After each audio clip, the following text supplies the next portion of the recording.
teaching ourselves to loosen our grip, on the way we think things should be.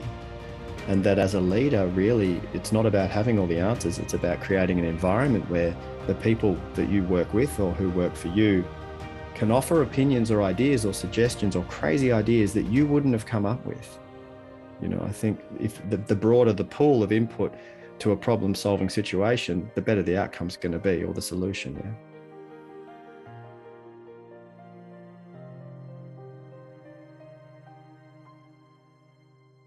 Thomas Green here with Ethical Marketing Service. On the episode today, we have Jem Fuller. Jem, welcome. Thank you very much for having me along, Thomas. It is my pleasure. Would you like to take a moment and tell the audience a bit about yourself and what you do? Yeah, absolutely. 50 years old, partner. Between the two of us, we've got 4 teenagers. I live in a small town on the surf coast down in Victoria, Australia. Lots of good waves to catch.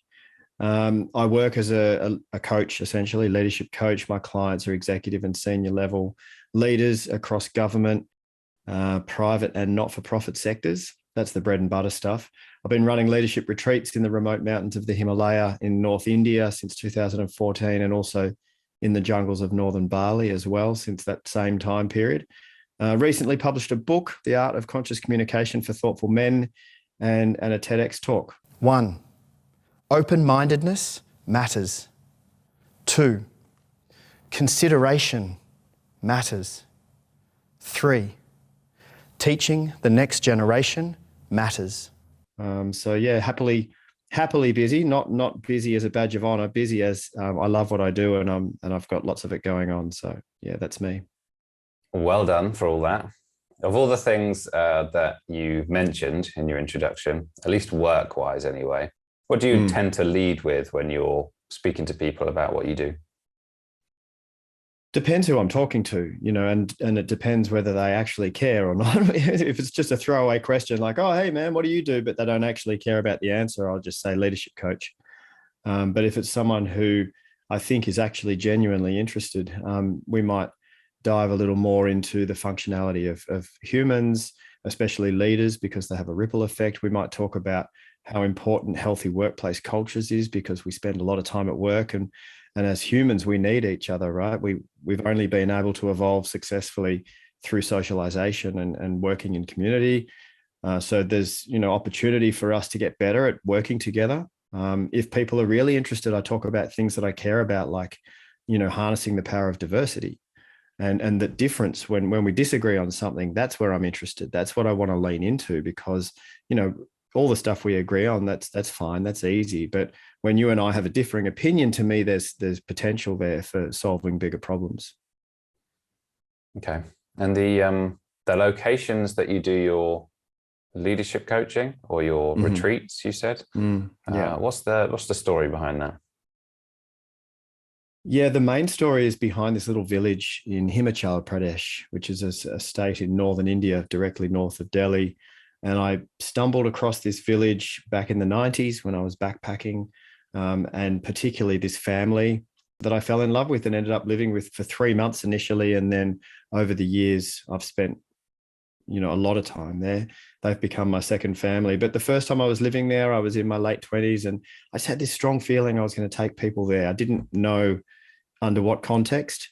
My premise back then was nature therapy. I just had this feeling to get people from my home, which is in Australia, but any Western city, away from, their computers and TVs and suits and ties and, the normal paradigm, and just get them back into stunning nature. That was the original premise. And my mate over there, who is, I think of him now as a brother, he's a conservationist by heart. And he said, well, if you're going to bring people over here, let's go trekking and let's pick up rubbish in the mountains. So this was over 20 years ago. We had these ideas. And then sometime later, I was a leadership coach, and the idea dawned on me to run leadership retreats there. So I started doing that. And sure enough, we trek very remotely. We take pack horses and tents, and we get completely off the grid, but there's no people where we go. And we pick up rubbish. We take a couple of extra horses with empty bags, and we pick up rubbish. And since then, we've funded a rubbish collection and education program for the locals and the shepherds up there. We've funded the building of a small school in the village as well. So yeah, I've become a part of that community. And until COVID, we were there every year. And just with the restrictions, we haven't been able to the last couple of years, but we're looking forward to going back. That is amazing. In terms of the reception you get from that, I mean, just thinking it purely from my perspective, the thoughts of maybe going into that type of environment. I mean, I can only tell you what my initial preconceptions are because I've never been. But it would be kind of like, it sounds absolutely amazing, but when you're actually considering going, there might be some, should we say, some conflict in terms of like the unknown. I don't really know what to expect versus, oh my God, I think it would be so good to get away from, I don't know, the busyness and the, as you say, the tech side of things. What sort of reception or what sort of questions do you get around going? Yeah, how safe is it? How much do I need to worry about? Do I need to organize? What do I need to organize? 2 weeks, it's a 2 week, from the time you leave home to the time you get home, it's 2 weeks. So only it's usually business owners that come, but it has to be business owners that have got their business to a level of functionality such that they can leave it for 2 weeks. Yeah. And a lot of business owners, whether it's just conceptual or actual, a lot of business owners can't leave their business for 2 weeks. So yeah, there's a lot of trepidation, especially for people who haven't been there before. Having said that, for the clients, their hand is held the whole time. From the moment you arrive in Delhi, you don't have to do anything. I've got everything organized and covered, but you are being injected into a culture that's very different from your own. And where we trek, you've got to train for it. It's not a walk in the park. we trek up to 5,000 meters. You're camping sometimes above the snow line. You go into the toilet in the bushes. There's no hot showers. So it's rough and ready, but at the same time, it's only for a certain type of person, but everyone that's come on it has had a life-defining experience. So I think it's worth it. Who is that person? Yeah, who is that person? It's obviously someone with an adventurous spirit, someone who is dedicated enough to their own personal growth, or they have a value system around expanding into their potential as a person or a leader or a business owner. They think that they can continue to improve, and they're ready to invest time, energy, and money and risk into that. So it's certainly not everybody. In fact, it's a pretty hard program for me to fill. Maybe I should change my mindset around that, but that's just my experience. It's not easy to get people on this program. And you mentioned people that go on it have breakthroughs. Can you share some of what that might be, some examples of that? Yeah, absolutely. And a lot of the breakthroughs come on day 5 of the trek, which is day 8 of the program. And so by this stage, the group has settled in with each other. I tend not to take more than a dozen people, because then the group can become too big and you get groups within the group. If we keep it around 10 to 12 people, the group stays as one group. And then on the start of day 5, around the fire in the morning when we're eating our porridge and having our cup of tea, I say to everybody, so today we spend the day in silence. We spend the whole day, not a word spoken. People are like, oh, okay, that's something. And then I let them know that we're going to be walking slowly today. And we walk really slowly, so slowly that in the first half an hour, I can almost see people's brains exploding, going, certainly cannot walk this slowly all day. Up here, we'll never get anywhere, kind of thing. And then one by one, they drop into this beautiful meditative state. It's really quite profound. And then at the end of the day, when we bring language back into it and we're building the fire around the camp, everybody in their own way comes up to me and says, Jem, this was just the most profound day of my life. So that doesn't quite answer your question. Your question was, in what ways is it life defining for people? Certainly a perspective on life in general that they've never had before. So really, really taking a big quantum step towards not sweating the small stuff, putting stuff in perspective, and seeing my family and how simply they live. with such little cash, and how happy they are living so simply, is, I think that's quite profound. Slowing down, everything in India is a bit slower, and especially when we're trekking in the mountains, and the Western mindset or psychology is, when do we get to the top? And the program is, we're not getting anywhere. There's no objective. We're not trying to get to the top of a mountain. We're just walking.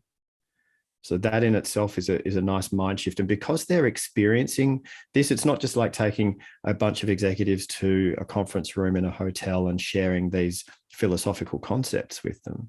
They're walking and breathing and living it. So the experiential takeaway lands more, I think. And so when they come home, there's a lot of support for them when they come home. I certainly don't want them making any kind of rash decisions like, I'm going to leave my husband or wife, or I'm going to sell my business, or anything in the post-trip euphoria. It's just, don't make any rash decisions right now. Just let it all settle.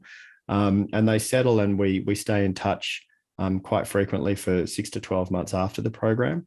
But people change the way they lead. The content that I teach over there is around human behavior, around conscious leadership, how to be more mindful, how to emotional regulation for you as a leader, how to be the calm in the storm, how to read people more effectively, how to design a healthy culture, how to get people engaged with your mission and vision and values, all this kind of stuff. So we're doing all this content stuff before we trek. So there's a bunch of really cool content. I just think that because we teach it in such a foreign and remote location, it kind of opens up the bandwidth of their creativity, their thinking spectrum kind of is wider. So yeah, it kind of lands differently to if we just did it at home. And the not making a decision when you get back, is that from experience? Meaning that you're aware already, as from examples that have happened, or is that just from a theory? Did you learn that? Yeah, I don't know, man. I don't know. I do remember a psychologist saying to me, when I had the idea for this program and I was putting it together and I hadn't run it yet, and I was having a chat with someone who I'd met who was a psychologist who also ran leadership programs in the wild here in Australia, and they gave me those words of advice. They said, don't just take them on this amazing experience and then send them home on a plane and leave them be. That's irresponsible. You need to stay in touch with them, because for some of them, it might be quite profound. And I would encourage you to encourage them not to make big decisions, in the euphoric state post-trip, because it's better to come back to a place of being a bit more calm and rational, I think. And what do you hope that they get from it? Perspective, man. Yeah, that's the main thing. To broaden our perspective. We as humans, just the way we're wired, we get very blinkered. We have our ideas on how things are, our idea on reality. Confirmation bias, for example, we seek out information that backs up the way we think things are. We push aside or ignore or delete information that's contrary to our beliefs. We think there's only one way. When our ideology or politic or philosophical understanding, which we identify with, when it's challenged, we get super defensive. We shut people down. We don't want to listen. And so we're as a species, we're pretty close-minded, generally speaking. And I think there's a lot to be said for us teaching ourselves to loosen our grip, on the way we think things should be. And that as a leader, really, it's not about having all the answers. It's about creating an environment where the people that you work with or who work for you can offer opinions or ideas or suggestions or crazy ideas that you wouldn't have come up with. I think if the broader the pool of input to a problem-solving situation, the better the outcome's going to be, or the solution. Yeah. Because, how many times have you been on the trip, approximately? 8 times now. Okay. And would you say it gets more positive for you each time you do it? I certainly have relaxed into the program. Funnily enough, it hasn't changed much from the download moment that I had when I had the idea. It was one of those light bulb moments, and it felt like I downloaded the whole thing in 5 minutes. I was having a moment just going, oh my God, this is what it is. And this is what the company's called. And this is how it looks. And this is what we do. And really kind of all of the macro framework of the program, I got it in 5 minutes. The micro content and the details, I filled out it, and I went and did a recce and a risk assessment on the whole program, so that we could set up a company and do it, due diligence, etc., insurance, blah, blah, blah. But the actual bigger picture stuff, I got it in 5 minutes, and it hasn't really changed much since then. I've just relaxed into the program. I have also brought my partner on. So since starting the program, I fell in love with my beautiful current partner, and she works with me, and went from a support role to slightly co-facilitating role as well. She brings a really beautiful energy to the whole program, and she holds this beautiful mother nurturer space of the program. People feel really safe around her, and they feel that they've got someone else that they can share their experiences with when we're trekking, rather than just me as the facilitator. So yeah, we run it together, and my brother Papu over there, my Indian mountain brother, he's very much a leader on the program. So we're in his hands and his trekking guides when we're trekking, and they get us safely through the mountains. They're all qualified guides, and they know the mountains like the back of their hands. So we're very much in his hands when we're trekking. Well, congratulations on the finding your partner. You seem like a fairly chilled dude. Is that fair to say? That is pretty fair to say. And is that the case? Was that the case for you before you went on these trips, or is it a result of all this perspective you've gotten? Yeah, look, it's a result of lots of things. I've been meditating. I've had a proper dedicated practice to meditation now since 2014. I had kind of dallied with meditation over the years of traveling around the world, but never seriously, never committed to it or created, a habitual practice of it. And so since 2014, that's become habitual, and it's mindfulness meditation that I practice. I attribute a lot of my chilledness, so to speak, to that, but also other perspectives that, that I've learnt and been taught and just made up. But understanding really that, if I'm frustrated with someone, that's my frustration. That's not their business really. In fact, the way that you behave, the way that you think, talk, move, everything you do is actually not my business. If you ask me to contribute ideas or whatever, I'll share with you ideas, but what you do with that is your business, not mine. And so yeah, I've been really working at being the driver of my own physiological bus, right? I want to be the one who has more to say about my emotional, psychological state, rather than it being in the hands of others. So yeah. And then should we say the promise of it's probably not the right word, promise, but the leadership side of what you provide is kind of like it has a business context, but would you say that the personal improvement is maybe more important to you, or is it kind of like a win-win where as you improve as a person, it also improves the business? Yeah. Yes, to what you've just said. On my the part of my website that hosts my online courses, the tagline is personal development for professionals. So, I mean, I've got leaders in different sectors and in different industries doing different things, and I can't teach them how to run their business because I don't know their business. What I'm helping them with is their own functionality as a leader, as a person. And so yeah, we talk about some human behavioral understandings and how to read people and their behavioral styles better, and their fears and their certainties, and how to understand human behavior better so you can be a better leader. But essentially it's got to start with you, right? I mean, no matter how good you are on the tools, that your capability is capped by your personal functionality. Yeah. And you're the common denominator in all the different roles you play in your life, whether it's you with your partner or kids, or whether you're at work with your business and your team or your clients. You're the common denominator. And so it's the common denominator that I'm working with to help you, improve your functionality. I did think at one stage, so I've kind of gone back and forward on this particular point. Initially, I was like, you're the driver of your business and that's it. And then I sort of went to the point where, well, actually, if you're running a fairly large business, then really it's about the processes, because all the people in your business are doing the work, is not necessarily you. And then I heard that the culture, which is something that you touched upon, it goes from the top down, and that kind of creates the company. If it influences the culture, then it creates the behavior, which then creates the company. You touched on company culture. Is there something that you'd like to share on that particular topic, which is meaningful to you?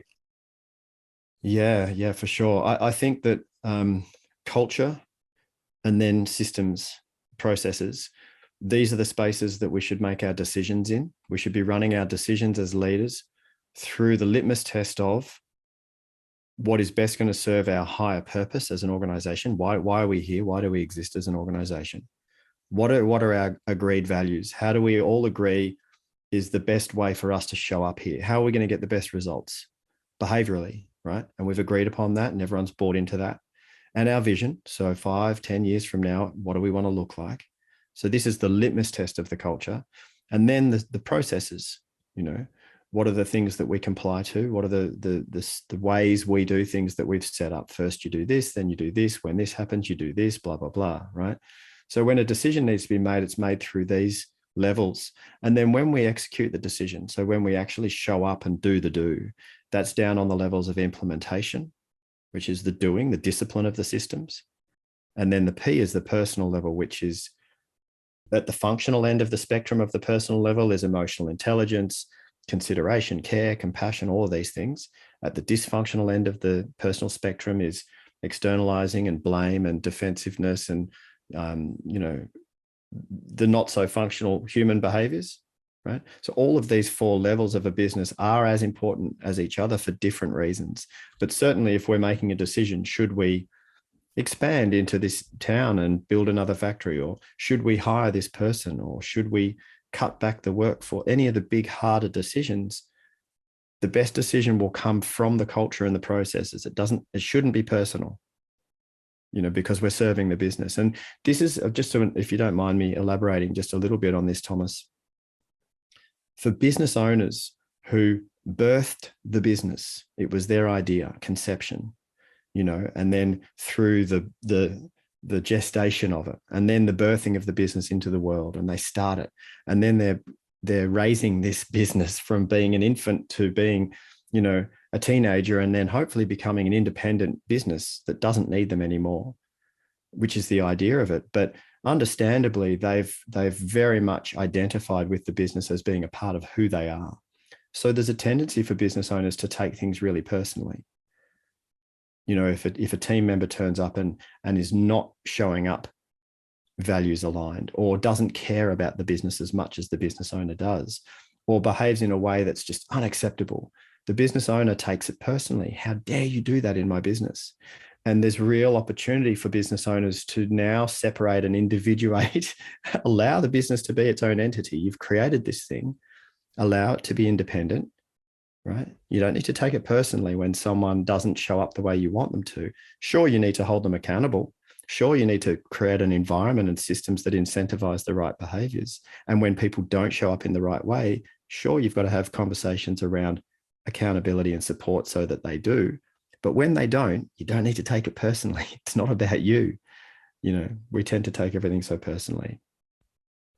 One of the things that I learned, it's not exactly kind of in line with what you were saying, but it's just so profound for me. I thought it might be helpful, is that because people think like leadership is all in kind of business context a lot of the times.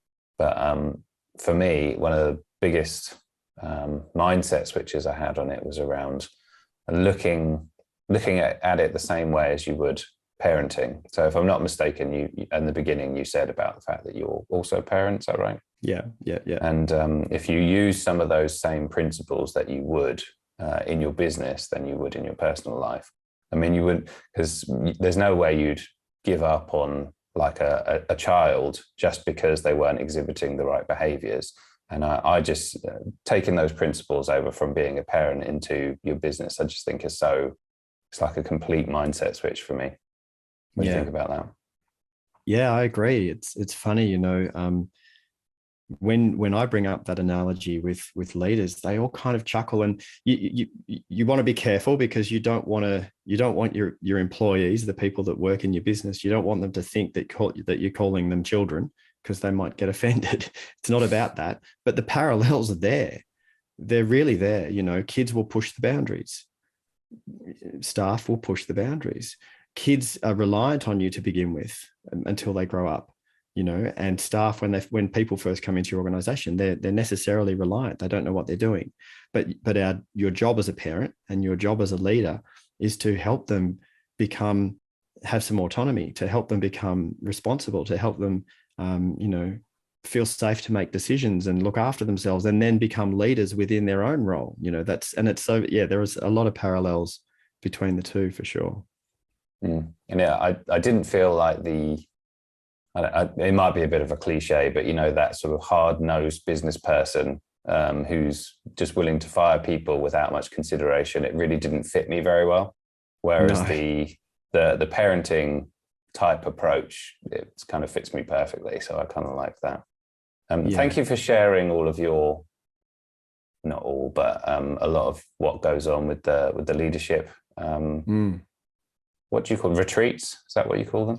Yeah. So there's the retreats in the Himalaya and in Bali, and then there's the bread and butter stuff here where I work as a one-to-one coach with leaders, and then, you know, facilitate workshops for teams.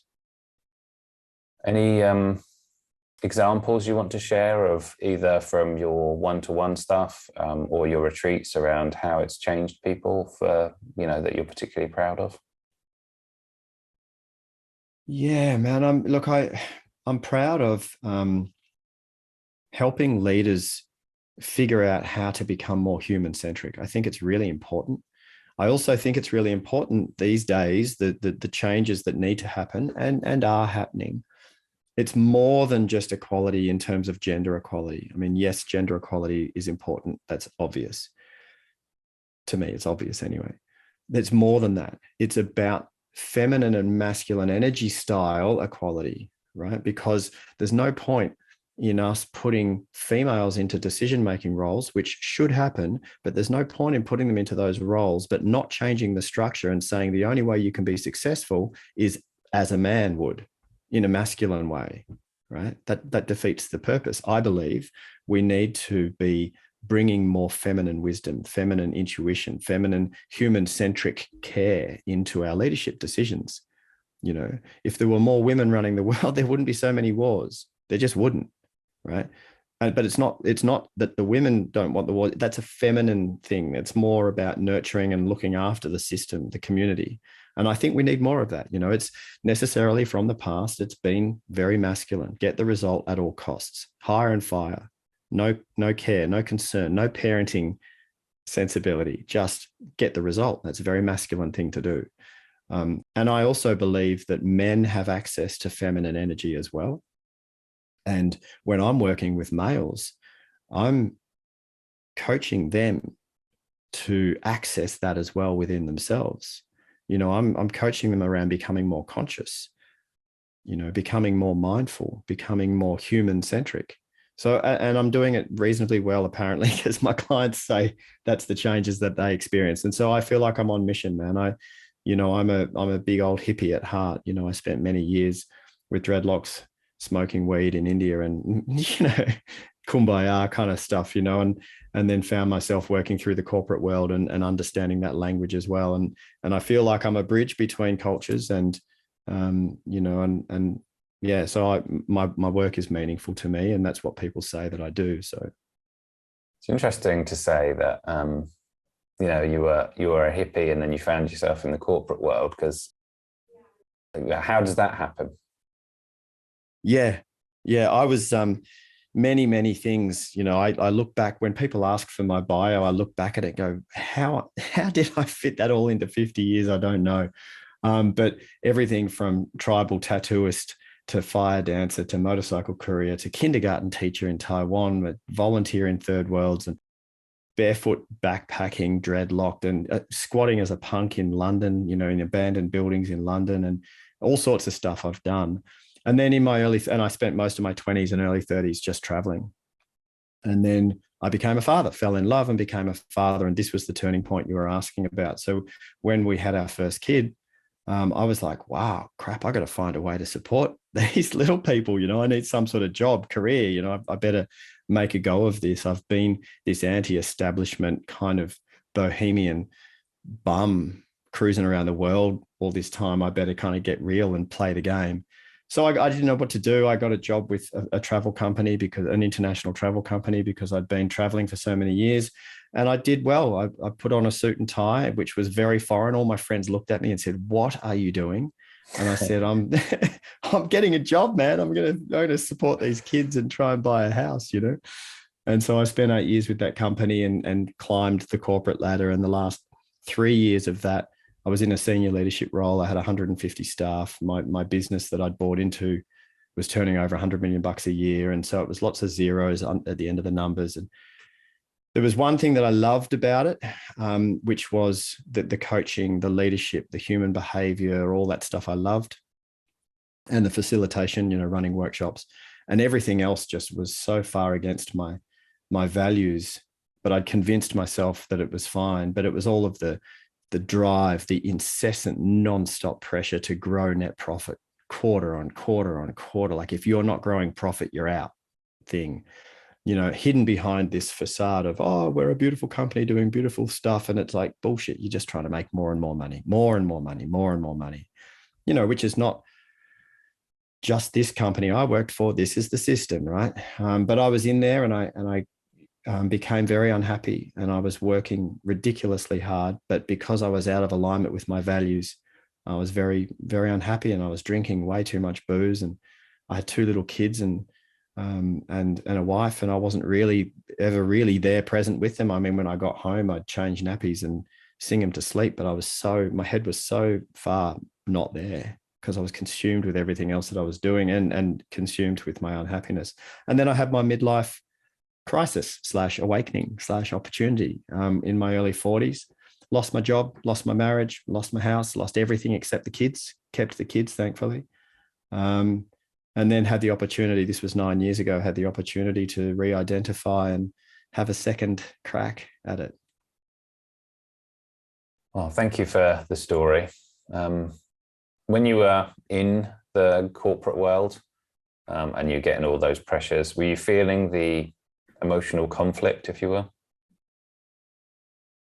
I was doing a pretty good job of hiding it from myself, but I was also, you know, there was a lot of inauthenticity there. But I thought I could just wing it and pretend that everything was great and that I was all over it, but I wasn't.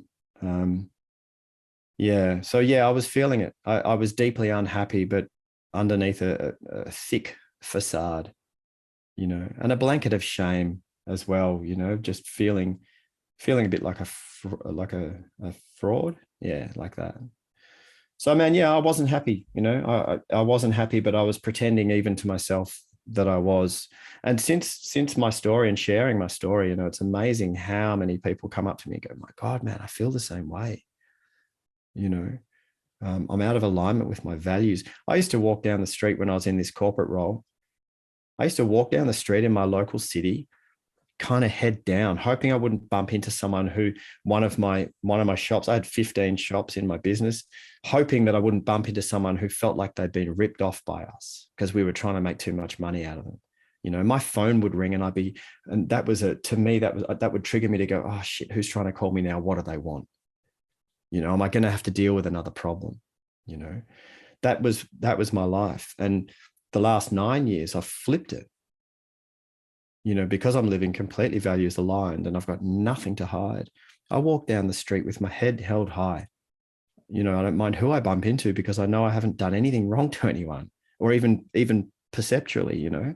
When my phone rings, I'm like, "G'day, how you going?"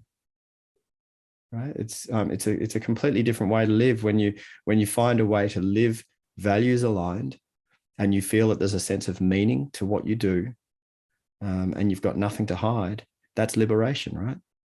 For me, anyway, that's liberation. What would you say to someone who, let's say, maybe a close friend of yours or someone you care about, and they were hippie, you know, and they've just found out that they're going to be a dad or maybe a mum, and they decided to go into the corporate world, and they're sort of like day one of that beginning? What would you say to that person? What would I say to them? I would say, look, before you just jump into this job, any job, if you're up for it, if they were up for it, if they'd come to me and said, "Hey, Jem, you know, I'd love some advice." That's the first premise. I'm certainly not going to waste my time or yours giving advice to someone who hasn't asked for it. Unsolicited advice doesn't work. But if they'd come to me and said, "Hey, I'm looking for some advice," I'd say, before you jump into a job just because it pays pretty well and you haven't thought about it, have a think about, what do you care about? What are some things you're passionate about in general, in life in general, right? Is there anything that you actually find yourself leaning into the conversation about? If you're sitting at a dinner table and there's a topic of conversation that comes up and you find yourself having something to say about that, what are those things? So we're going to start looking at what you actually give a shit about. And then, what are you naturally good at? What's your natural talents? And what's your learned skill set through the years of your life? What have you learned? And, you know, what do you enjoy doing? What are your things you're naturally pretty good at? Now let's combine the two. And now go start looking for work somewhere in that space. You know, if you can find work where you actually care about what's going on and you get to play to your strengths reasonably regularly, happy days, you know. So it would be maybe a little bit more careful thought on how they're going to spend their time, rather than just, all right, I need to make some money immediately. Yeah, yes, completely, man. You know, my oldest boy is turning 18 next week. He's in his final year of high school. And he's been saying to me over the last year or so, "Dad, what should I do? You know, should I just get the highest marks possible and get into the highest degree at university possible and just try and earn the most money as possible?" And I said, "No, you should not do that. No, you should definitely not do that. What do you care about? What are you passionate about?" Yeah. Now, this might not be the right advice to give. I don't know. It's only the advice I know. So I don't know if it's the best advice or not. But I know people and clients of mine who are making a ton of money and they are miserable. Like really, some of them suicidal, because they got sold on this dream that if you earn the most money as possible and you climb the ladder as much as possible and you have as many houses and as many cars and blah, blah, blah, that you'll be happy. And it's just not true necessarily.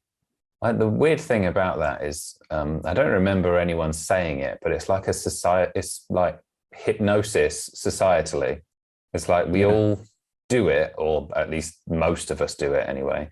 But no one explicitly says it. It's a weird thing that we do, don't you think? Yeah. It's just like this cultural unspoken paradigm that we're all born into and indoctrinated with, and not many people question. You know, I also remember, you mentioned your son. I also remember being in that position of having absolutely no idea sort of what to do in your sort of your teen age. And because everything's open to you as a possibility at that point. I wouldn't say everything, but you could pick any profession, right? And so trying to figure that out is a tough thing at that age. Yeah. And he still doesn't know exactly what role he wants to play in the movie industry, but he is a movie buff. Man, he's a walking encyclopedia.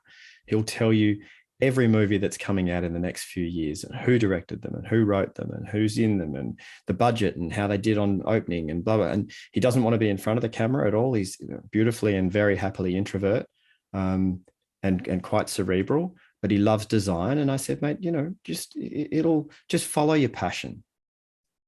You know, if you're passionate about movies, go and do some sort of uni degree that's got anything to do with media or movies or cinematography or anything, and it doesn't actually matter as long as you're engaged, right? If you're doing something and there's a level of engagement, that's the most important thing, I believe, anyway. And you'll end up getting where you get. I've professionally now, I've hit my sweet spot, man. I'm feeding my kids and some, doing what I love, traveling the world when there's no travel restrictions, and living in a dream location. So I'm living my dream life. I didn't find this till I was 42. So maybe people find this a lot sooner than me. I hope not everyone has to wait till they're 42, but it doesn't actually matter. What matters is, what's the quality of your life like today? Because we're all going to die and we don't know when. Right? So that's fair. Right? There's no arguing that. We're all going to die and we don't know when. So do you want your life to be really, really unpleasant right now because you're hoping that one day you'll create something that you've been told is going to bring you happiness? And what happens if you get hit by a bus? My brother died when he was 30 on his motorbike. Gone. Now, luckily for him, he lived the way I'm talking about. Carpe diem, as he lived like this. Lucky for him. A lot of people don't. A lot of people live a miserable life thinking that they're going to buy themselves some happiness down the track, and then it's gone. And so what was the point of that? I really believe that it should be more about the quality of your life today. Now, I'm not talking about that you don't have some short-term investment for longer-term gains, right? That's intelligent. I'm going to do this now for that then. I'm going to plant this seed now so hopefully some fruit bears down the track. Yeah, for sure. Let's do that. And at the same time, how do I go to bed at the end of each day going, that was a pretty good day? I think we can do both. Interested to know what your answer will be to this one. And that is, what are your goals?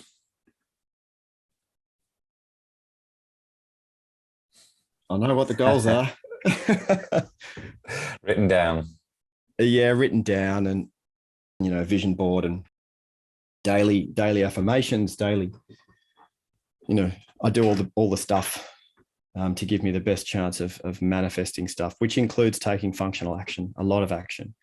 So my goals this year, 2022, I've set a big goal for myself, but I reckon I can do it. I want to sell 100,000 copies of the book that I've just had published. That's the main goal this year. Can you tell me about the book? So the book is called The Art of Conscious Communication for Thoughtful Men.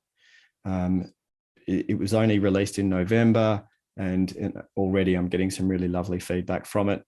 Not just men, lots of women are reading it and saying, great book, thank you, I'm glad I read it. Now I'm going to give it to my husband or son or brother. Yeah, look, the premise of the book, initially I just started writing a book about communication and conscious communication broadly. And then I, engaged a book writing mentor, and she suggested to me, you need to pick an audience. If it's too broad, no one will pick it up. It needs to be for someone. She said, I think, she read the start of the manuscript, and she said, look, I think men could really do with this book right now. So then I started writing it for men. But conscious communication, I'm super passionate about. I think we take for granted how vital, how integral communication is to everything that we do. Not only, no idea can be manifest into reality without communication. Einstein could have had all of these amazing understandings that he had, but without the ability to communicate them, they wouldn't have meant anything to anybody else.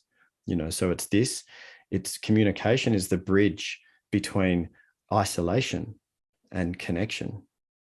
And that's a really important bridge. And a lot of people in lockdown have been experiencing firsthand the effects of isolation. We're a communal species. Even for introverts who love their time alone, we still need each other, right? We need each other.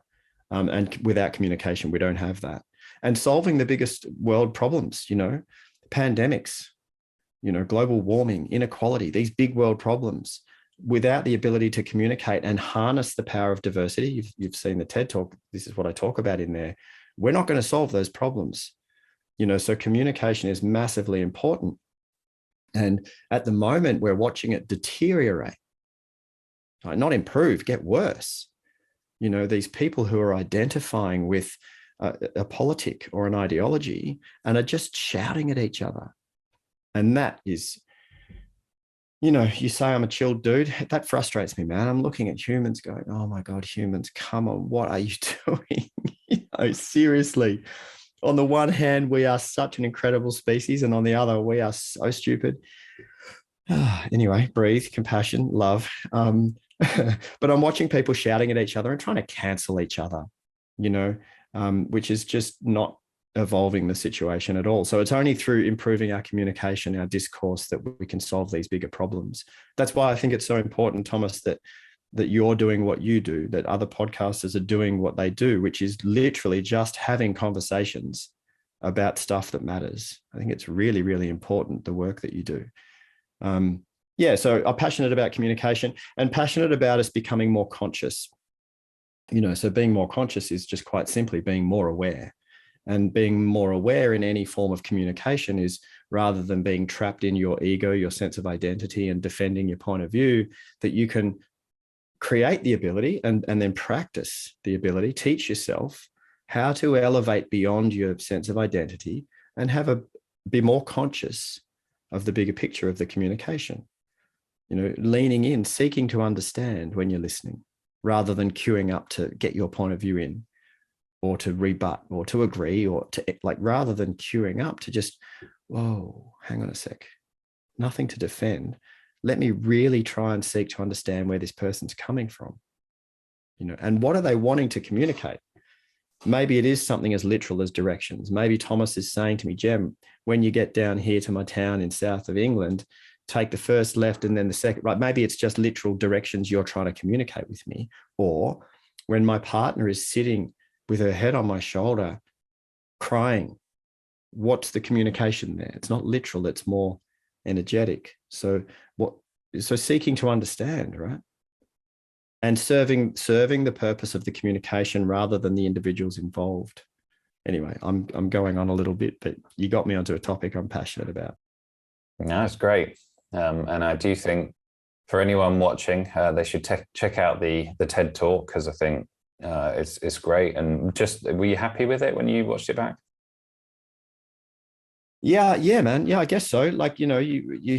We're very self-critical, and you question yourself. That's what us humans do. And you go, is that worth watching? And I mean, I believe in the message in there, but we compare ourselves to others. So you notice yourself going, well, that TED Talk over there was way more inspirational. That TED Talk there had data, or, you notice yourself doing that. And then you go, hey, Jem, you shouldn't be more like anybody else, man. You should just be you. And, I shot that in the middle of lockdown, so we couldn't have an audience. You probably noticed the studio that I was working with was Londonderry in Northern Ireland. And I shot it here in Australia because I couldn't fly over there. So I hired a theatre and a film crew, and I made the TED sign up myself, man. I went and paid a sign writer to make the proper TED sign and everything. I thought I might only get one shot at a TED Talk. So I wanted to do the brand proud. And do it properly. So I'm really happy with the production of it. I think I delivered it pretty well. I don't know.